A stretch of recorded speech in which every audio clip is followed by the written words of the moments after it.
الحمد لله رب العالمين والصلاة والسلام على سيدنا محمد وعلى آله وأصحابه أجمعين أما بعد فقد قال الله تعالى في الكلام القديم في القرآن المجيد بعد أعوذ بالله من الشيطان الرجيم بسم الله الرحمن الرحيم وما أدراك ما ليلة القدر ليلة القدر خير من ألف شهر صدق الله العلي العليم وقال نبينا رسول الله صلى الله عليه وسلم من قام ليلة القدر إيمانا واحتسابا غفر له ما تقدم من ذنبه وصدق رسول النبي الكريم ونحن على ذلك من الشاهدين والشاكرين والحمد لله رب العالمين قالوا سبحانك لا علم لنا إلا ما علمتنا إنك أنت العليم الحكيم எல்லா புகழும் அல்லாஹ் ஒருவனுக்கே உரித்தாகட்டுமாக. அவனால் அனுப்பப்பட்ட அன்மணி நாயகம் ரசூலுல்லாஹி ஸல்லல்லாஹு அலைஹி வஸல்லம் அவர்கள் மீதும் அவர்களினுடைய வாழ்க்கையை பின்பற்றி வாழ்ந்த உத்தம சத்திய சஹாபாக்கள், நல்லோர்கள், வலிமார்கள், குறிப்பாக இத்தருணத்தில் அமர்ந்திருக்கும் கேட்டுக்கொண்டிருக்கும் நம் அனைவர்கள் மீதும் அல்லாஹ்வினுடைய சாந்தியும் சமாதானமும் என்றென்றும் என்றும் நிலவட்டுமாக. அல்லாஹ் சுப்ஹானஹு வ தஆலா முந்தைய சமுதாயத்திற்கு கொடுத்தது போல் ஆரோக்கியத்தையும் ஆயுளையும் இந்த சமுதாயத்திற்கு அல்லாஹ் தஆலா கொடுக்கவில்லை. ஏனென்றால் முன்னால் வாழ்ந்த சமுதாயம் 1000 வருடங்கள் 900 வருடங்கள் என்று வாழ்ந்தார்கள். ஆரோக்கியத்திலேயும் மிகவும் பலமானவர்களாக வாழ்ந்தார்கள். அத்தகைய பார்த்தோம் என்று சொன்னால் நம்முடைய சமூகம் உம்மத்தே ரசூல் ஸல்லல்லாஹு அலைஹி வஸல்லம் என்கின்ற இந்த கடைசி சமூகத்திற்கு அல்லாஹ் தஆலா அது போன்ற எந்த ஒரு ஆயுளையும் எந்த ஒரு ஆரோக்கியத்தையும் அல்லாஹ் தஆலா கொடுக்கவில்லை. ரசூலுல்லாஹி ஸல்லல்லாஹு அலைஹி வஸல்லம் அவர்கள் சொல்லுவார்கள், என்னுடைய உம்மத்திற்கு என்னுடைய ஆயுள் காலம் என்பது 60க்கும் 70க்கும் மத்தியில் தான் இருக்கிறது என்பதாக அல்லாஹ்வினுடைய ரசூல் சொல்லுவார்கள். அப்படியானால் இந்த சமுதாயம் நேர்வழி பெற வேண்டும், ஈடேற்றம் பெற வேண்டும், நாளை மறுமை நாளில் இறைவனுடைய அருள் பெற வேண்டும் என்பதற்காக அல்லாஹ் சுப்ஹானஹு வ தஆலா எப்படி நேரங்களில் தஹஜ்ஜத்தினுடைய நேரத்தை சிறப்பாக்கினானோ, வாரங்களில் ஜும்மாவினுடைய நாளை எப்படி சிறப்பாக்கினானோ, மாதங்களில் எப்படி ரமலான் மாதத்தை சிறப்பாக்கினானோ, அதே போன்றுதான் இரவுகளிலே மிகவும் முக்கியமான இரவாக அல்லாஹ் தஆலா லைலத்துல் கத்ர் என்கின்ற இரவை அல்லாஹ் தஆலா சிறப்பாக்குகிறான். அந்த நாட்களில், அந்த மாதங்களில், அந்த நேரங்களில், அந்த இரவுகளில் செய்யக்கூடிய அமல்கள் அல்லாஹ் தஆலா எந்த ஒரு திரையும் இன்றி கண்டிப்பாக கபூல் செய்து கொள்வான். அப்படிதான் இந்த லைலத்துல் கத்ர் என்கின்ற இரவை நாம் பெற்று இருக்கிறோம். இந்த இரவில் செய்யக்கூடிய அமல்கள் என்ன, இந்த இரவில் ஏன் அல்லாஹ் தஆலா மிகவும் முக்கியத்துவமாக தந்திருக்கிறான் என்பதையெல்லாம் நாம் சற்று சிந்தித்து பார்க்க கடமைப்பட்டிருக்கிறோம். அல்லாஹ் சுப்ஹானஹு வ தஆலா இந்த லைலத்துல் கத்ரை குறித்து குர்ஆனின் ஒரு சூரா முழுவதும் இந்த லைலத்துல் லைலத்துல் கத்ரினுடைய சிறப்பை குறித்து சொல்லுவார். இன்னா அன்ஸல்நாஹு ஃபீ லைலத்தில் கத்ர், லைலத்துல் கத்ரில் தான் நாம் குர்ஆனை இறக்கினோம் என்று சொல்லிவிட்டு வமா அதுராக மா லைலத்துல் கத்ர், லைலத்துல் கத்ர் என்றால் என்ன தெரியுமா என்று அவனே ஒரு கேள்வியை எழுப்புகிறான். அதற்கு அவனே பதில் சொல்கிறான். லைலத்துல் கத்ரி கைரும் மின் அல்ஃபி ஷஹர், 1000 மாதங்களை விட சிறந்த ஒரு இரவு தான் லைலத்துல் கத்ர் என்கின்ற இரவு. 1000 மாதங்கள் என்று சொன்னால் கணக்கு போட்டு பார்த்தால் 63 வருடம் 4 மாதம். எந்த ஒரு மனிதர் 63 வருடம் வாழ்ந்து இபாதத் செய்ய அந்த நன்மையை அல்லாஹ் சுப்ஹானஹு வ தஆலா லைலத்துல் கத்ர் என்கின்ற ஒற்றை இரவில் இந்த உம்மத்திற்கு வழங்குகிறான். அதுக்கடுத்து இந்த லைலத்துல் கத்ரில் என்ன நடக்கும் என்று அல்லாஹ் தஆலா சொல்லுவான். தனஸ்ஸலுல் மலாயிகத்து வர்ரூஹு ஃபீஹா பிஇذن ரப்பிஹிம் மின் குல்லி அம்ர்.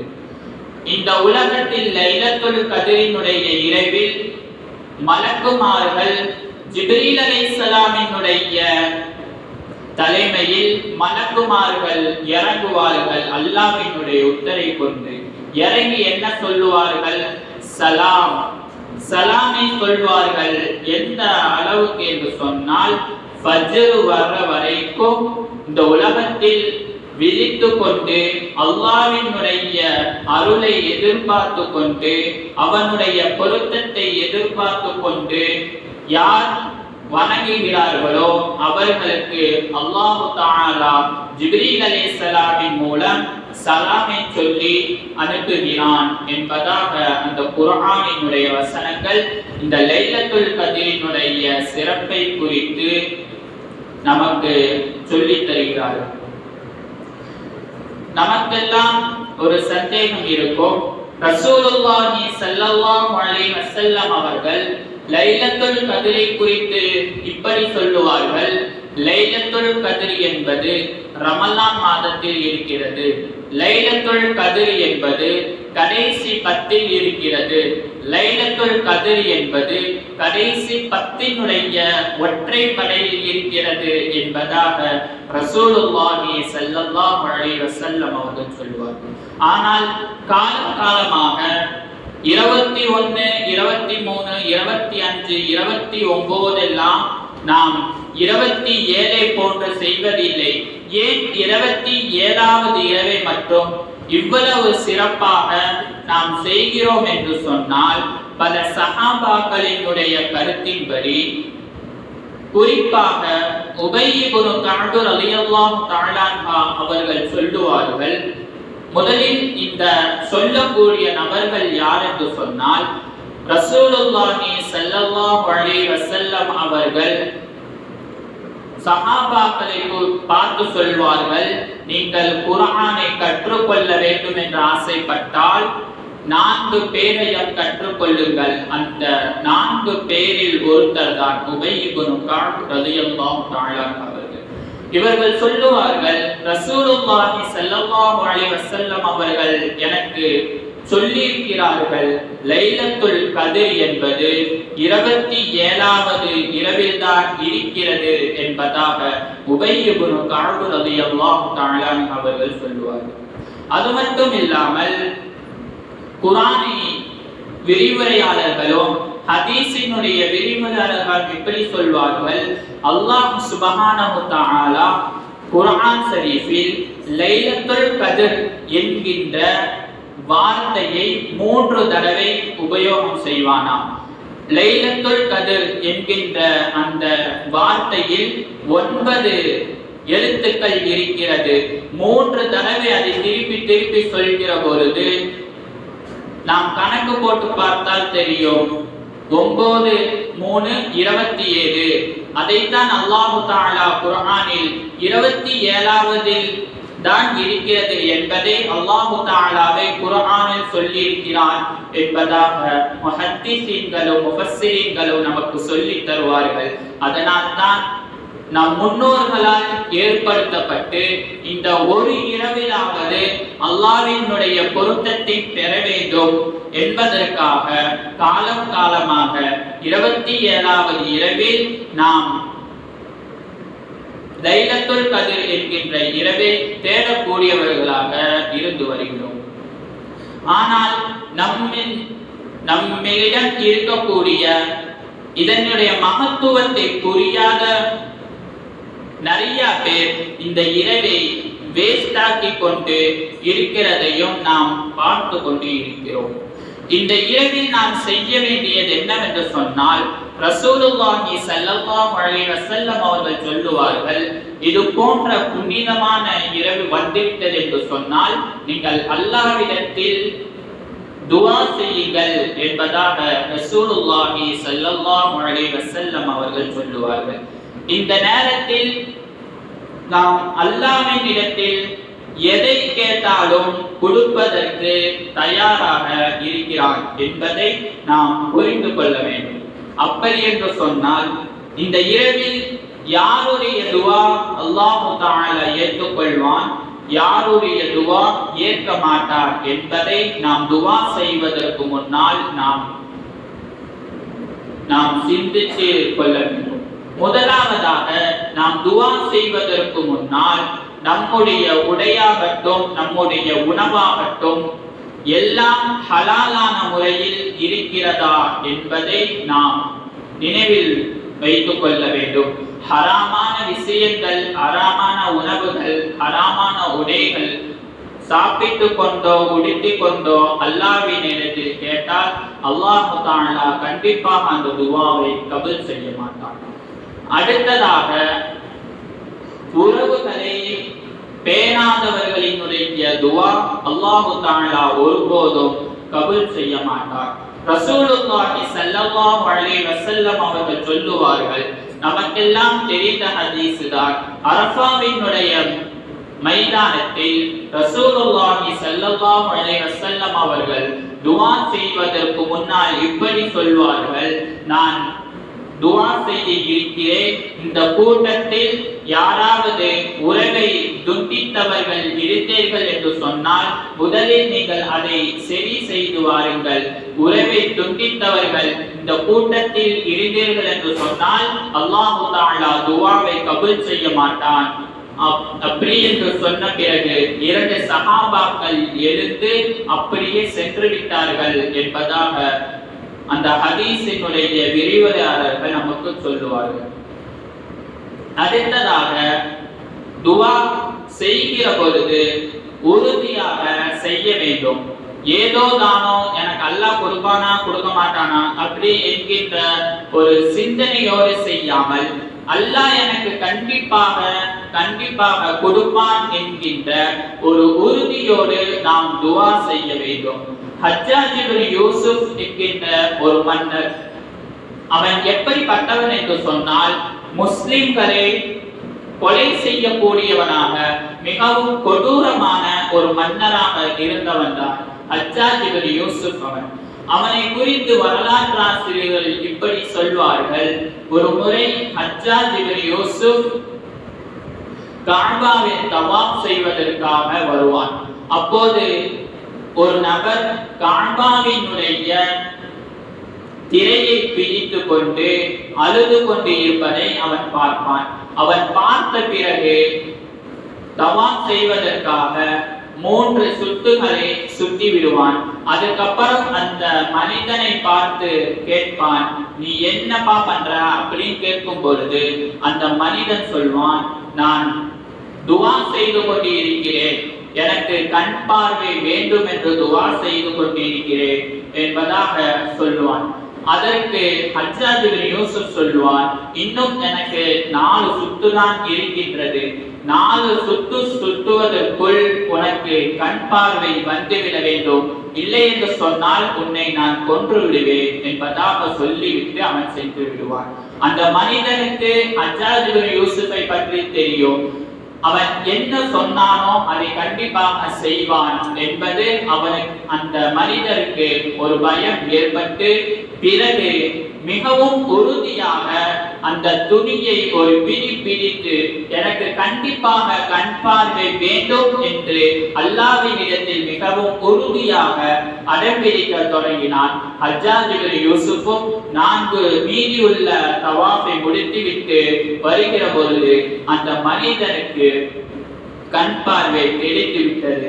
அப்படிதான் அதை பார்த்துவிட்டு ஹஜ்ஜாஜ் இப்னு யூசுப் சொல்வார், அல்லாஹ்விடத்தில் கேட்க தெரிந்தவனுக்கு எப்படி கேட்க வேண்டும் என்று உனக்கு தெரியவில்லையே என்று சொல்லிவிட்டு அவன் சென்று விடுவான். அடுத்ததாக யாரேற்கும் அநியாயம் செய்திருந்தோம் என்று சொன்னால் அந்த அநியாயம் செய்யப்பட்டவரின் துஆ அல்லாஹ் தஆலா கண்டிப்பாக ஒப்புக்கொள்வான். ஏனென்று சொன்னால் ரசூலுல்லாஹி ஸல்லல்லாஹு அலைஹி வஸல்லம் அவர்கள் பாதிக்கப்பட்டவர்கள் துஆ செய்தார்கள் என்று சொன்னால் அல்லாஹ் தஆலா எந்த ஒரு திரையும் இல்லாமல் கண்டிப்பாக ஏற்றுக்கொள்வான் என்பதாக அல்லாஹ்வினுடைய ரசூல் சொல்லுவார்கள். அப்படி என்று சொன்னால் நாம் முதலில் அல்லாஹ்விடத்தில் எதை கேட்க வேண்டும் என்று சொன்னால் ரசூலுல்லாஹி ஸல்லல்லாஹு அலைஹி வஸல்லம் அவர்களிடம் ஆயிஷா ரலியல்லாஹு தஆலா அவர்கள் கேட்பார்கள், யா ரசூலல்லாஹ், நான் லைலத்துல் கத்ரை அடைந்து விட்டேன் என்று சொன்னால் நான் அல்லாஹ்விடத்தில் எதை கேட்கட்டும் என்பதாக சொல்கிற பொழுது ரசூலுல்லாஹி ஸல்லல்லாஹு அலைஹி வஸல்லம் அவர்கள் சொல்லுவார்கள், நீங்கள் லைலத்துல் கத்ரை அடைந்து விட்டீர்கள் என்று சொன்னால் அல்லாஹ்வினிடத்தில் பாவ மன்னிப்பை கேளுங்கள். குறிப்பாக இந்த துஆவை ஓதி காண்பார்கள், அல்லாஹும்ம இன்னக அஃபுவ் துஹிப்புல் அஃப்வ அஃபு அன்னி, நிச்சயமாக நீ மன்னிப்பவன், மன்னிப்பதை நீ நேசிப்பவன், எனவே என்னுடைய பாவத்தை நீ மன்னித்து விடு என்கின்ற இந்த துஆவை ரசூலுல்லாஹி ஸல்லல்லாஹு அலைஹி வஸல்லம் அவர்கள் ஆயிஷா ரலியல்லாஹு தஆலா அவர்களுக்கு கற்றுக் கொடுப்பார்கள். நாம் 11 மாதங்கள் செய்த பாவத்தை இந்த ஒற்றை இரவில் நாம் அல்லாஹ்வினிடத்தில் கையேந்தி நான் பாவம் செய்துவிட்டேன் என்று மன்றாடக்கூடிய ஒரு இரவாக நாம் அமைத்துக் கொள்ள வேண்டும். எத்தனை பாவங்கள், அல்லாஹ் அக்பர், நாம் செய்த பாவங்களை அல்லாஹ் தஆலா வெளிப்படுத்தினான் என்று சொன்னால் நம்முடைய மரியாதை, நம்மின் மீது வைத்துள்ள கண்ணியம் எல்லாம் அழிந்துவிடும் என்பதை நாம் புரிந்து கொள்ள வேண்டும். மற்ற சமுதாயத்திற்கு இல்லாத ஒரு விஷயம் என்று சொன்னால் மற்ற சமூகத்தினர்கள் எல்லாம் அவர்கள் செய்த பாவத்தை முதலில் கிறிஸ்துவராக இருந்தால் அந்த ஃபாதரிடம் போய் சொல்வார்கள். அதுக்கப்புறம் அந்த ஃபாதர் கர்த்தர் உன்னை மன்னித்து விட்டார் என்பதாக சொல்வார். ஆனால் அப்படியெல்லாம் செய்யாமல் நான் செய்த பாவம் என்னுடைய ரப்பினிடம் மட்டும் நான் சொல்லக்கூடிய ஒரு வாய்ப்பாக இந்த இரவை நாம் ஆக்கிக் கொள்ள வேண்டும். முஃமின்களே, நாம் ஒரு விஷயத்தை புரிந்து கொள்ள வேண்டும். அல்லாஹ் சுப்ஹானஹு வ தஆலா குர்ஆனில் சொல்லுவார், இன்ன பத்ஸ ரப்பிக லஷதீத், என்னுடைய பிடி என்பது மிகவும் கடுமையானதாக இருக்கும் என்பதாக அல்லாஹ் தஆலா குர்ஆனில் சொல்லுவான். அவன் நம்மை பிடிப்பதற்கு முன்னால் நாம் அவனை பிடித்து விட்டோம் என்று சொன்னால் எந்த ஒரு சேதாரம் இல்லாமல் நாம் இந்த உலகத்தில் வாழலாம் என்பதை நாம் புரிந்து கொள்ள வேண்டும். நாம் செய்த பாவங்கள் எத்தனையோ, ஆனால் இந்த இரவை நாம் அப்படிப்பட்ட ஒரு இரவாக, அல்லாஹ்வின் இடத்தில் நாம் கண்ணீர் விடக்கூடிய இரவாக இந்த இரவை நாம் பயன்படுத்திக் கொள்ள வேண்டும் என்பதை நாம் உணர்ந்து கொள்ள வேண்டும். ரசூலுல்லாஹி ஸல்லல்லாஹு அலைஹி வஸல்லம் அவர்கள் சொல்லுவார்கள், குல்லு பனி ஆதம ஹத்தாஊன், ஆதமுடைய மக்கள்கள் எல்லாம் பாவம் செய்யக்கூடியவர்களாக இருக்கிறார்கள். வகைர ஹத்தாஈன வ தவ்வாபூன், அதில் சிறந்தவர்கள் அல்லாஹ்விடத்தில் பாவம் கேட்கக்கூடியவர்கள் என்பதாக ரசூலுல்லாஹி ஸல்லல்லாஹு அலைஹி வஸல்லம் அவர்கள் சொல்லுவார்கள். அல்லாஹ் சுப்ஹானஹு வ தஆலா யாருடைய பாவத்தை மன்னிப்பான், யாருடைய பாவத்தை மன்னிக்க மாட்டான் என்பதை இந்த நேரத்தில் நாம் தெரிய கடமைப்பட்டிருக்கிறோம். அல்லாஹ் சுப்ஹானஹு வ தஆலா குர்ஆனில் சொல்லுவான், எந்த ஒரு மனிதன் நான் செய்த பாவத்தை நினைத்து வருந்தி நான் இனிமேல் எந்த பாவமும் செய்ய மாட்டேன் என்று தௌபா கேட்கிறானோ அந்த மனிதனினுடைய பாவத்தை அல்லாஹ் தஆலா கண்டிப்பாக மன்னித்திடுவார். யாருடைய பாவத்தை மன்னிக்க மாட்டான் என்று சொன்னால், ஒரு மனிதன் அவன் பாவம் செய்து செய்து எந்த அளவுக்கு என்று சொன்னால் அவனினுடைய உயிர் பிரியக்கூடிய அந்த சமயத்தில் தொண்டைக்குழி அடையும் வரையிலும் அவன் தௌபா செய்யவில்லை.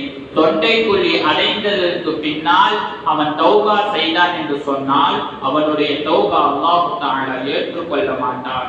இரண்டாவதாக, காஃபிராக மரணிப்பவர்கள், காஃபிராக இருப்பவர்கள், அவர்களினுடைய பாவத்தை அல்லாஹ் தஆலா மன்னிக்க மாட்டார் என்பதாக குர்ஆனில் சொல்லுவார். அப்படி என்று சொன்னால் நாம் இந்த இரவை ஹயாத்தோடு அல்லாஹ்வின் இடத்தில் பாவ மன்னிப்பு கேட்கக்கூடிய இறைவாக அல்லாஹ் தஆலா நாம் ஆக்கிக் கொள்ள வேண்டும். நாம் பாவம் கேட்பதற்கு முன்னால் நாம் செய்த பாவத்தை குறித்து வருந்த வேண்டும். ஏதோ நானோ யாரெல்லாம் என் பாவத்தை மன்னிச்சிரு என்று கேட்டால் அல்லாஹ் தஆலா மன்னிக்க மாட்டான். நாம் செய்த பாவம் நமக்கு மட்டும்தான் தெரியும். நமக்கு விவரம் தெரிந்ததிலிருந்து இதுவரைக்கும் நாம் என்னென்ன தவறுகள் செய்திருக்கிறோம், அது மறைமுகமாக இருக்கட்டும் பகிரங்கமாக இருக்கட்டும், ரசூலுல்லாஹி ஸல்லல்லாஹு அலைஹி வஸல்லம் அவர்கள் சொன்னதை போல குல்லு பனி ஆதம ஹத்தாஊன், ஆதமுடைய மக்கள்கள் எல்லோரும் பாவம் செய்யக்கூடியவர்கள், அதில் சிறந்தவர்கள் அல்லாஹ்வின் இடத்தில் பாவம் மன்னிப்பு தேடக்கூடியவர்கள். நாம் செய்த பாவம் நமக்கு மட்டும்தான் தெரியும், நம்முடைய உள்ளத்திற்கு தெரியும். கையேந்துகிற பொழுது நாம் செய்த ஒவ்வொரு பாவத்தையும் சொல்லி சொல்லி அல்லாஹ்வின் இடத்தில் நாம் பாவ மன்னிப்பு கேட்க வேண்டும். இரண்டாவதாக அல்லாஹ்வின் இடத்தில் சொல்ல வேண்டும், இனிமேல் நான் அந்த பாவத்தை பக்கம் நான் செல்ல மாட்டேன், என்னுடைய பாவத்தை மன்னித்து விடு என்று மிகவும் உறுதுணையாக ஒரு பிள்ளை ஒரு தாயிடம் எப்படி அடம்பிடிக்குமோ அதே போன்று நம்முடைய இறைவன் அல்லாஹ் அவன் மன்னித்தால் மட்டுமே தான் நம்முடைய வாழ்க்கை நல்லதாக அமையும். இந்த இரவில் அவனை பிடித்து உழுக்கக்கூடிய இரவாக இந்த இரவை நாம் ஆக்கிக் கொள்ள வேண்டும். வரக்கூடிய காலங்களில் பாவம் இல்லாதவர்களாக வாழ்வதற்கு என்ன செய்ய வேண்டும் என்பதையும் நாம் இந்த நேரத்தில் யோசிக்க கடமைப்பட்டிருக்கிறோம். ரசூலுல்லாஹி ஸல்லல்லாஹு அலைஹி வஸல்லம் அவர்கள் சொல்லுவார்கள், நாக்கை காமித்து சொல்லுவார்கள், இந்த நாவை யாரை நீங்கள் கட்டுப்படுத்திக் கொள்கிறீர்களோ அவர்களுக்கு நான் சிபாரிசு செய்வேன். இந்த நாவின் மூலமாக அடுத்தவர்களை துன்புறுத்த மாட்டீர்கள் என்று நீங்கள் சொன்னீர்கள் என்று சொன்னால் நான் உங்களுக்காக சொர்க்கத்திற்கு நான் வாதாடுவேன் என்பதாக ரசூலுல்லாஹி ஸல்லல்லாஹு அலைஹி வஸல்லம் அவர்கள் சொல்லுவார்கள். அதனால்தான் அபூபக்கர் சித்தீக் ரலியல்லாஹு தஆலா அவர்கள் எப்போதும் அவர்களினுடைய நாவில் சிறு சிறு கற்களை தூக்கி போட்டுக் கொள்வார்களாம். இதை பார்த்த சஹாபாக்கள் எல்லாம் கேட்பார்கள், யா ஹலீஃபத்து ரசூலுல்லாஹ், நீங்கள் என்ன செய்கிறீர்கள் என்பதாக கேட்கும் பொழுது அதற்கு அவர் சொல்லுவாரா, இந்த நாவின் மூலமாகத்தான் நிறைய பாவங்கள் ஏற்படுகிறது. இந்த நாவை கட்டுப்படுத்துவதற்கு இது ஒரு வழி. ஏதேனும் பேச வேண்டும் என்கின்ற சூழ்நிலை வந்தால் மட்டுமே தான் நான் வாயில் இருக்கக்கூடிய கல்லை துப்பிவிட்டு பேசிவிட்டு அதுக்கப்புறம் மீண்டும் நான் கல்லை தூக்கி வாய்க்குள்ள போட்டு விடுவேன் என்கின்ற ஒரு பேருதலான வாழ்க்கை அபூபக்கர் சித்தீக் ரலியல்லாஹு தஆலா அவர்கள் வாழ்ந்தார்கள். நமக்கும் அது மிகப்பெரிய ஒரு பாடமாக இருக்கிறது. தேவையில்லாத நேரங்களில் அடுத்தவர்களை பேசுவதன் மூலம் அந்த பாவம் நமக்கு தான் கிடைக்கும் என்பதை நாம் புரிந்து கொள்ள வேண்டும். அடுத்தவர்களினுடைய வாழ்க்கையை பார்ப்பதற்கு நாம் ஒன்றும் ரப்பு இல்லை, அது ரப்பு பார்த்துக் கொள்வான். அடுத்தவர்கள் எப்படியோ வாழ்ந்து கொள்கிறார்கள், ஆனால் அவர்கள் வாழ்கிறார்கள் என்று நாம் அடுத்தவர்களிடம் சொல்லோம் என்று சொன்னால் ரசூலுல்லாஹி ஸல்லல்லாஹு அலைஹி வஸல்லம் அவர்கள் சொல்லுவார்கள், பூமியில் வாழக்கூடிய மனிதர்களினுடைய குறைகளை நீங்கள் மறைத்தீர்கள் என்று சொன்னால் வானத்தில் இருக்கக்கூடியவன் உங்கள் குறைகளை மறைப்பான் என்பதாக ரசூலுல்லாஹி ஸல்லல்லாஹு அலைஹி வஸல்லம் அவர்கள் சொல்லுவார்கள்.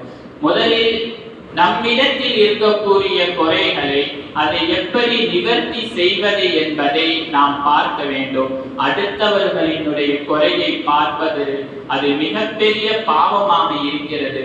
இந்த நாவின் மூலம் கெட்டு போனவர்கள் இந்த உலகத்தில் எத்தனையோ பேர் இருக்கிறார்கள். அதை நாமும் பார்த்து கொண்டுதான் இருக்கிறோம். எந்த ஒரு மனிதர் நாவை கட்டுப்பட்டு வாழ்ந்து கொள்வாரோ அவர் எந்த ஒரு தீய விஷயங்களிலும் பெரும் பெரும் பாவங்களிலும் அவர்கள் தடுக்கப்படுவார்கள் என்பதற்கு உதாரணமாகத்தான் சஹாபிகள் எல்லாம் வாழ்ந்தார்கள், சஹாபி பெண்மணிகள் எல்லாம் வாழ்ந்தார்கள். அல்லாஹ் சுப்ஹானஹு வ தஆலா இந்த புனிதமான இந்த இரவில் நாம் செய்த பாவங்கள் எல்லாம் அல்லாஹ் தஆலா மன்னித்தருள் புரிவானாக. இன்னும் இந்த இது போன்ற நிறைய லைலத்துல் கத்ர்களை அடையக்கூடிய நல்லதொரு தௌஃபீக்கையும் அல்லாஹ் சுப்ஹானஹு வ தஆலா நம் அனைவர்களுக்கும் தந்தருள் புரிவானாக. ربنا تقبل منا إنك أنت السميع العليم وتب علينا يا رب مولانا إنك أنت التواب الرحيم صلى الله تعالى وسلم على خير خلقه سيدنا محمد وعلى آله وأصحابه أجمعين والحمد لله رب العالمين.